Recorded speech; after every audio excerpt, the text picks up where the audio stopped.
I mean, I've seen other companies, tech companies that are super big, and once you decide to engage them, I've heard of nightmare stories getting things implemented, and then it's like just this years on end process that never happens, and they got paid quite a bit of money, and it just doesn't get implemented right. Smaller companies, like, we're going to make sure that the companies that we provide a service to gets exactly what they need, because reputation and relationships are everything.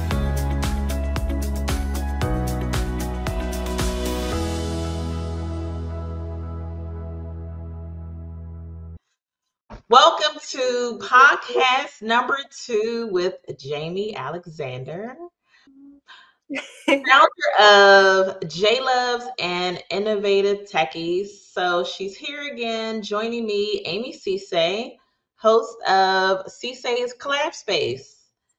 Welcome again. Thank you. So we, of course, first went through and just kind of went through some of the features for StreamYard, learning how to set up the studio. It was interesting, learned a lot. On the paid version, so there's no StreamYard logo now. In this Yep, no StreamYard logo now. And then if you hit stop recording, that's it. You can't record again. So be serious about recording and not recording. So what I want to talk about today is, what have you worked on this week? Ooh, that's interesting. I feel like the days go by so, like, there's so much that happened. Oh no. Yeah, I was thinking about last week, because last week I actually went into a Smithsonian for a digital day conference. And that was pretty interesting. I don't go in that often, and I don't see like OCIO IT members that often. And I've also never been in the Smithsonian Castle. I don't know if you ever have. I've never even known what was there or what it is. But apparently it's closed anyway, but they're renovating it. It'll take another 3, 4, 5 years. But yeah, that was good. I realized that I did not see people in person, like none of the OCIO team members. So we're talking a solid 7 to 12 people that I've only seen online, the whole time I've been there. And what I realized is that a lot of people think that I'm taller than I am.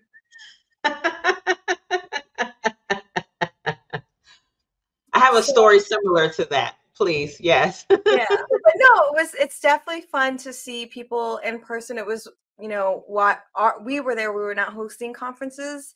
It was really part of an Office of Digital Transformation. I don't know if that's a big term that you're seeing or been hearing about for years on end, but yeah, digital transformation. And they actually had some really cool speakers. They had someone from NASA talking about their digital transformation journey, and someone from the Red Cross. So it was interesting to hear their side of things. But I think it's confusing in general, like, because like our OCIO and then like the separate Office of Digital Transformation. And I don't, it's hard to understand where something begins, where something ends, and where it blends. So, but yeah, how about you? Nice. So I, this weekend, had the same experience where I was one of the organizers for SharePoint. It's not called SharePoint Saturday anymore. It's actually called M365 Saturdays. And it's on the communitydays.org website. And so as one of the organizers, of course, that meant I was ripping and running literally all day long. And my company also sponsored the event. Oh, nice. So what was so funny about that is I met so many people that I had never seen in person. I don't know if you remember, do you remember Saeed on the team? Yes. Only the name. So he came up to me and I was kind of looking like, who is this person? But he looks familiar. And then the first thing I said was, I didn't realize you were so tall. That's funny. And I said, you probably didn't realize I was so short. No, it's really true. And somebody made a joke that, in the corner there needs to be like a scale image, we're all standing next to a door. So you're like, oh, Jamie. And she's this small. Right. That's how small you It's really are. pretty funny. I had an experience like that before too, where I was at like a picnic day and someone just walked up to me and just started talking for a very long time. And I was like, I'm like using all my brain power. Think, Jamie, think. What is he saying? And connect it because, clearly he believes you know him. And the reason why I had such a hard time was because he was super tall. Mm. And, and I'd only seen him on camera maybe once or twice. But on top of that, just seeing someone really, really tall. And I was just like, I have no idea who this person is. And they're currently giving me work right now. So I need to know who it is. Right. But And it's too kind of funny. cool. Right. Isn't Yeah. it kind of cool people remember you, especially if it's been years? Well, for me at the Smithsonian, there is a lot of what I do is videos. So, you can feel like, I not that trust me, I don't know what it's like to be someone whose face is known, but I do a tiny bit because I will like walk around like a picnic or something and I'll literally be like, there'll be Jamie, hi, and then I'll look at them. I'm like, whatever. And they're like, you don't know me, but I've been watching your videos, and it's like, so, Right. yeah. Yeah, and it is funny, right? What you said is because I've had that happen too, where I'm at a conference and someone comes up to me, like, "Hey, how are you? It's been such a long time." And you're trying to focus on what they're saying, but you're also mentally thinking, "Where did I meet this person?" And for me, I'm so bad with names. I remember faces, so it really throws me off when I can't even remember your face. Yeah. I remember faces and then feelings. So I Mm, don't really always connect where. I'll look at someone, they're talking and I'll know immediately who that this person is a kind person and they're very funny mm. and there are all these other things and all these emotions will come up, but I'm not it'll take me a minute to be like, where did I actually meet this person? Um so yeah, and I think with in any sort of like training role, which I know in your role a lot of times you are helping clients and so you're looked at that way, and even in before with trainers it's like we're only one or a couple of us, so the masses are going to remember our names quite easily, you know what I mean, where we're talking to or working with many, the whole organization sometimes, so at least that's I'm gonna try to give myself the reason of why it can be more challenging.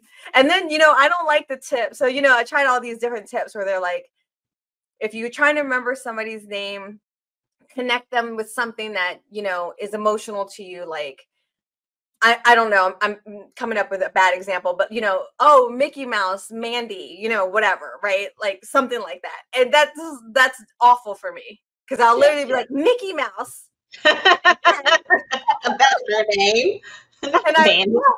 I won't remember what I was supposed to be remember in connecting the thing. So Right.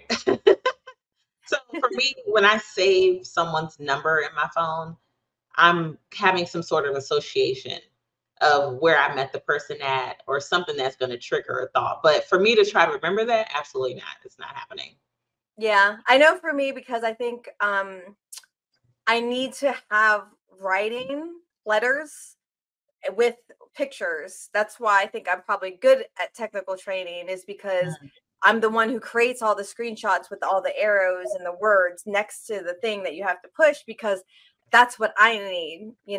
So when we worked in law firms and they have every single person's photograph with their name and title, that's really easy for me to start remembering people's names. But when it's just like an audio version or a visual of the person, like I need the hello, my name is for me to look at the name and then look at the face and then kind of put the letters and the face together. Or taking notes. Mm. If I am trying to remember someone's name, I think it's important. I'll just I'll type it in a contact, because just the act of doing that helps me like kind of connect. But I don't know if you ever seen all those like masters at memorization. That is just the wildest thing in the world to me. Like people who can memorize, I don't know, 100 pages of random numbers. So, Mm. like, or they memorize entire books and pages, and you could literally be like, page 37, line 6, fourth word, and they're like and I'm like, I can't remember what I ate 2 hours ago. So it's funny you say that because I remember numbers better than I can remember anything that I read, better than I can remember um, names. And for some reason, and I don't know what this is, but maybe because it, like the numbers and technology, it kind of replays in my mind sometimes, especially if I'm learning something new. And I'm very visual. So I can remember just some of the things that I'm learning today, for example, and was sharing with the team about like AI. And I'm probably going to have a dream about it.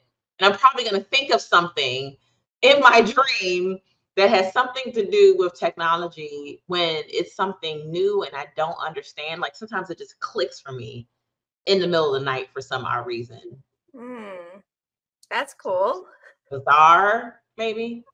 I do get I do find that I come up with, if I really need a solution, like something that's really like on the creative solution, meaning there's maybe a technical training challenge and I'm not quite sure the best approach or a creative way, like I do get thoughts and visions or something in dreams. You do. Remember where the duck go? Where the duck go?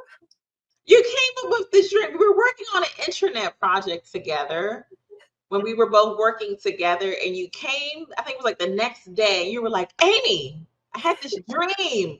We got to create a contest when we roll out this new intranet, and it's going to be where'd the duck go? And, because that was the mascot for the company at the time, it was like a treasure hunt, digital treasure hunt. You placed the duck on random pages in SharePoint. You gave people clues and tips on how to find the duck. And then it kind of like forced people to not force, but it encouraged people from a gaming perspective on how to make the technology fun and educational at the same time in a creative way to have this rollout. Why do I remember all these details? Right. Well, let me tell you actually how it started. Just to give it a little context. So when I was approached that, the intranet had rolled out and the duck mascot that was part of the intranet forever, they didn't use it, right? We didn't use it in the new intranet. And it unfortunately, Kroll had passed away a month or two prior to the rollout. And when we pushed out the intranet, there was a huge uproar of you guys, oh, he's passed away and now you don't have the duck and blah blah blah. And so when I was approached by IT leadership, they said, we have a little bit of a problem we need your help with. They're very upset about this. We need you to help train some aspects of the intranet. And I don't know if you know how to address people who are very upset about the duck being gone, but we're not bringing the duck back permanently on the homepage. And I was just like, just can you give me some time? And sure enough, it just came in a dream. And I used to remember what the dream was, but I don't know if I actually remember the dream part now. I just remember that the answer came. And yeah, that was fun. That was fun. That's awesome. I mean, that is awesome. Like the ability to come up with solutions while you're sleeping. And sometimes I think that's like the best approach for solving problems is it's not always trying to find the solution right there in this instant. I'm going to force it out of me. And no, sometimes you just have to like walk away, take a step back, go have a snack, go do something different, and it's just going to come to you.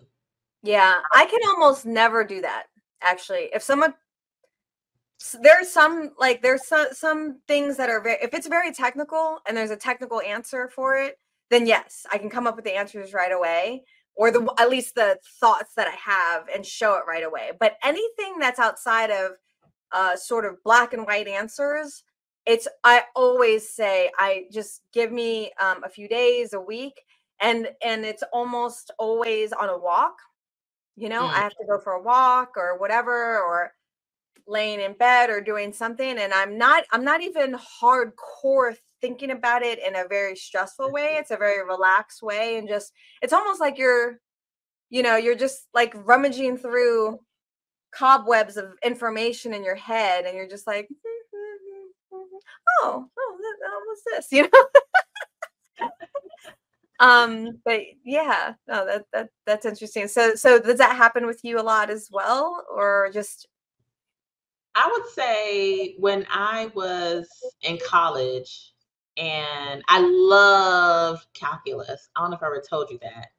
Loved, love, love, love. Like I think, well, pre-cal was kind of like, what is this? Okay, this is a little different. But calculus 1 and 2 with integrals and differentials, loved, but I did not like multivariable calculus.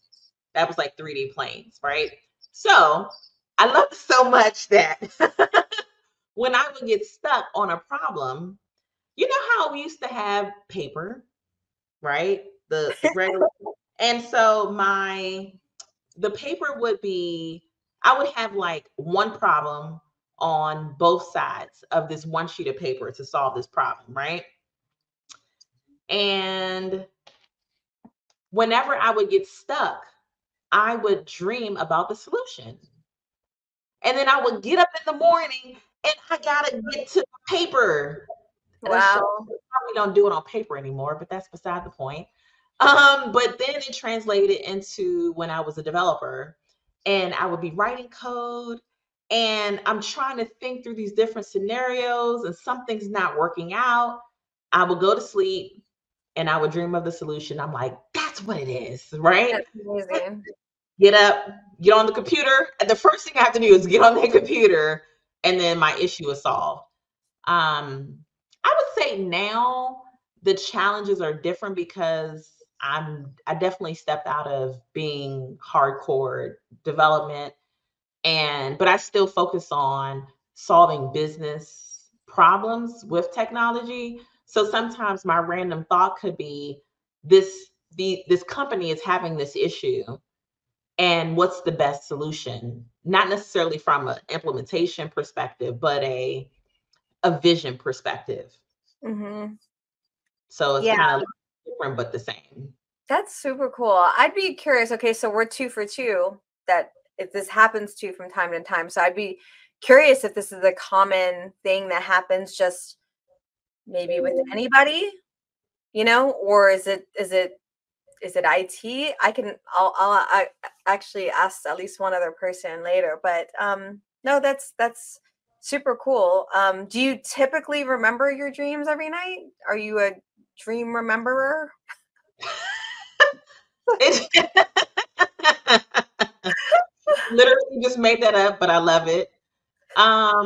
It depends on what it's about, and it depends on if I wake up and distract myself with getting on my phone and looking at things on my phone. And it depends on how vivid it is also.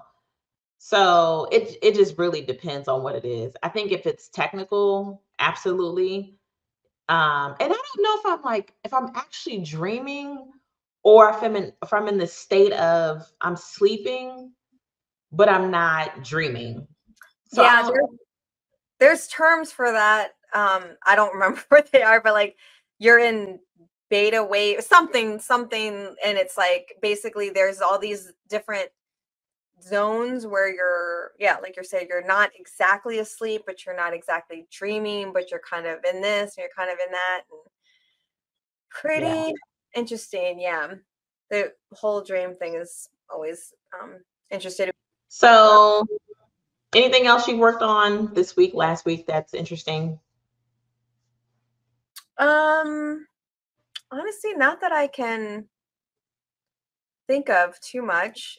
Just there's definitely chatter about Copilot, which I think, where I'm contracted with, we'll need to look at it more because they're Microsoft is really advertising Copilot, just everywhere. And so people are asking, Microsoft Copilot, what is that? What is it? Do we have it here? And security questions are already being posed. Is it following everything I'm doing already? So definitely have it in we have a governance planning type meeting group where we talk about upcoming things, and that's certainly going to be on the plate. So, and it sounds like you've got clients that are knocking at the door trying to figure it all out. Yeah, it's hit hard and fast. I really, like I said, when you showed me some things last time, I mean, I'm not usually in the mix, to be honest, with what's up and coming with Microsoft, but I just feel like it was so quiet. And then now it's like, clearly they've been working on this stuff for a very long time, but it's like, it's everywhere now. It's starting to be everywhere. So it's interesting. Yeah, I didn't actually, I only watched the halftime show for the Super Bowl, quite honestly, but I did hear that there were Copilot advertisements at the Super Bowl, during the Super Bowl. Yeah. Yeah, it was. The other thing that reminded me of the Super Bowl was because we were talking about earlier, a memory. And Uber Eats actually had a pretty funny commercial. It was the whole commercial was basically a play off of something about remember Uber Eats. Oh, remember you can order flowers from Uber Eats. You can order just Uber Eats, remember. And they're like, well, in order to remember something, our brains have to forget something. That's their play on this commercial. And so the commercial was just a bunch of funny things of people forgetting stuff. So a guy like showing a presentation, he's like, I remembered Uber Eats, but I can't remember if there was and he's got no pants on, and he's obviously he forgot his pants. And then someone else forgot that they were married to their celebrity person. And then Usher at the end, was hanging out with some people, and he's like, one day I want to do the Super Bowl halftime show. Obviously a play that he decided to forget that so that he could remember Uber Eats. So I thought it was a pretty funny commercial. Interesting. That's Yeah. cute. Yeah.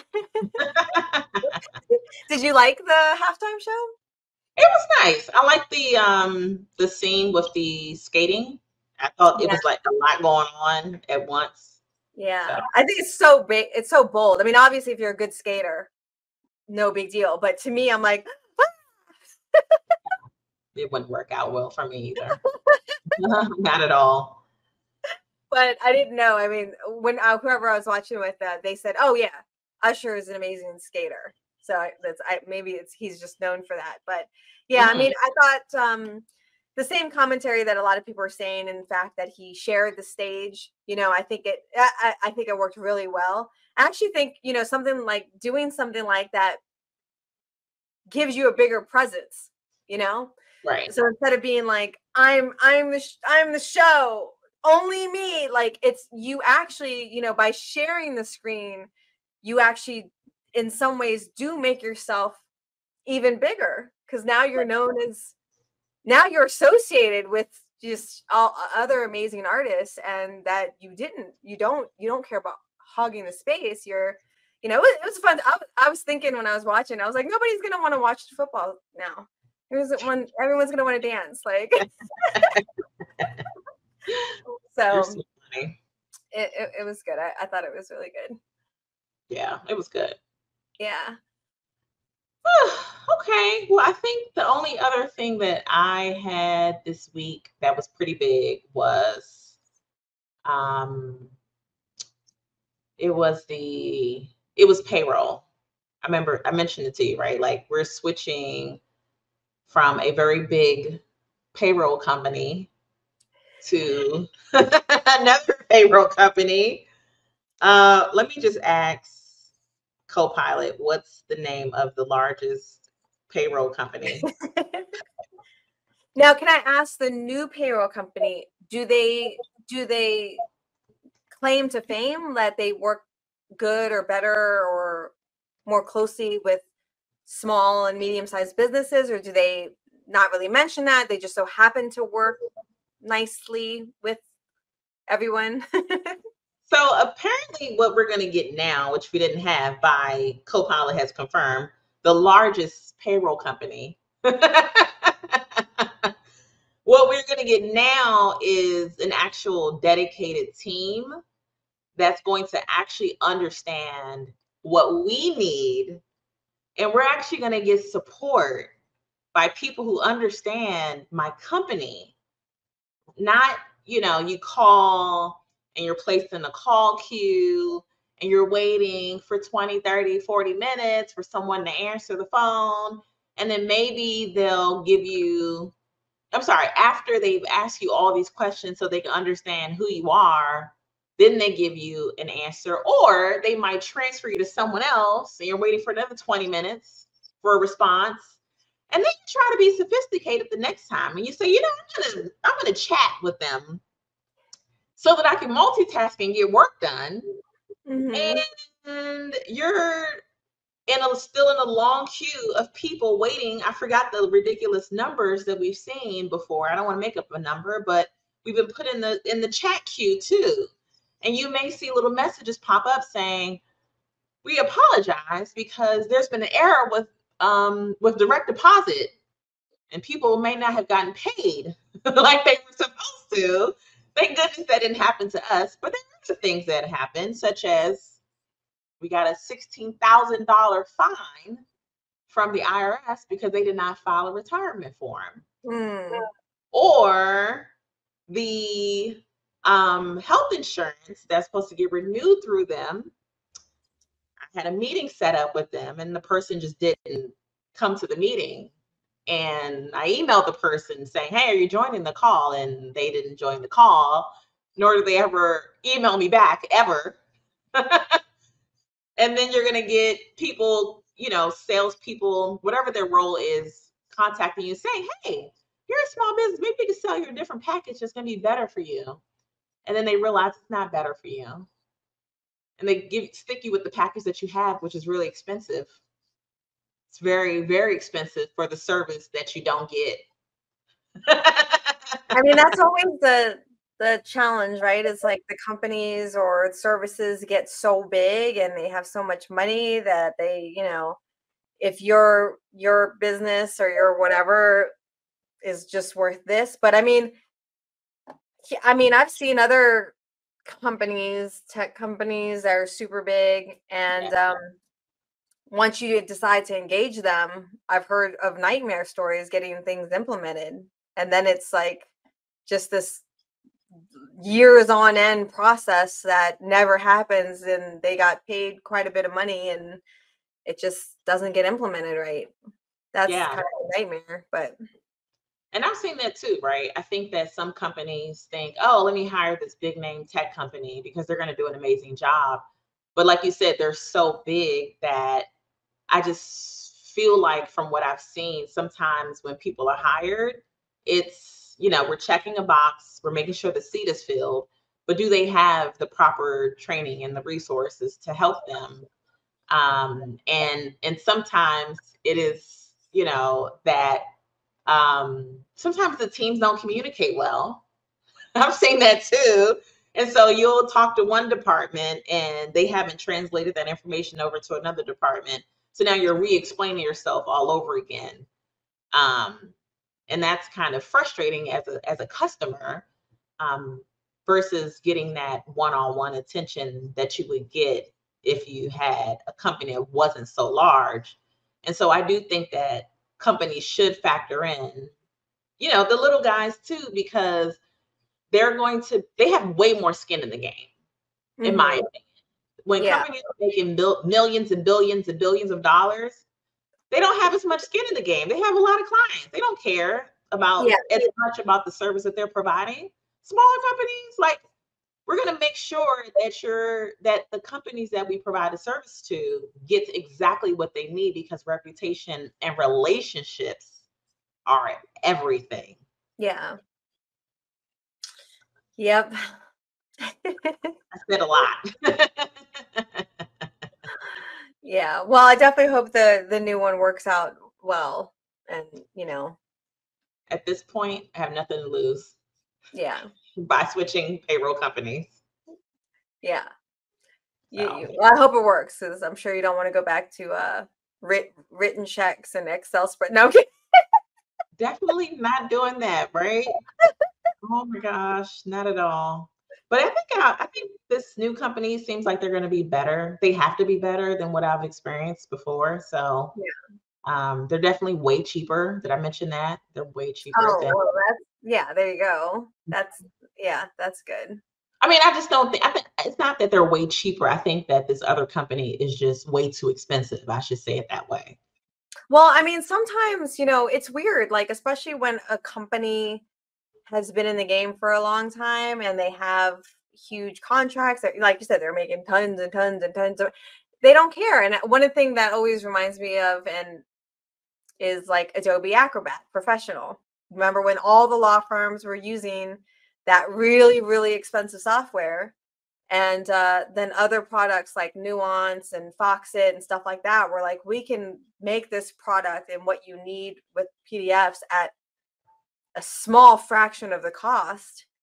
And it seemed like, I mean, I don't know if Adobe cared or not, but a lot of the law firms moved off of Adobe, but there'll be a few sprinkled professional licenses when they need, because they were so expensive. And then, but, across the board, and it was great. So I think sometimes companies just get caught up in, this is what we've always used. So they just keep paying, maybe I shouldn't name names, but Polycom reminds me of this, Polycom conferences, and they had to change and evolve to Teams and Zoom and stuff. But for a long time, you just pay what you paid for that video conference phone and equipment and stuff. Yeah. But if they don't evolve, then yeah, the other situations can come into play. And yeah, I think companies should always evaluate. You don't just stick with something because you've done it for 20 years. Like, you might be paying top dollar for not good reason. Right. Exactly. I think that like Blockbuster, even though I don't think it was that expensive, but it's the similar concept of just being comfortable, right, and not pivoting. And then I think the founder of Netflix, he was upset about something that happened with a return, and that they tried to charge him some ridiculous fee, and he started Netflix, right?